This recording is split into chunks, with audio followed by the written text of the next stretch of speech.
ఏ దారిలో నువ్వు పోతున్నా, ఏ గండం నీకు ఎదురైనా, ఏ కీడు ఎన్నడు జరగదు నీకు, అమ్మ దీవెనిది నా కొడుకా.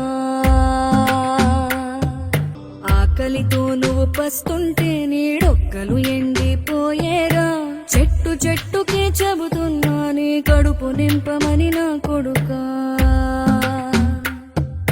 నిద్దురలేక నువ్వుంటే నీ కన్నులు ఎర్రగా మారేరా, నీలి మబ్బుతో చెబుతున్నా నీ జోల పాడమని నా కొడుకా. మనిషికి మనిషే దూరమురా, ఇది మాయాలోకపు ధర్మమురా, బడిలో చెప్పని పాఠం నిదిరా, బతికే నేర్చుకో నా కొడుకా.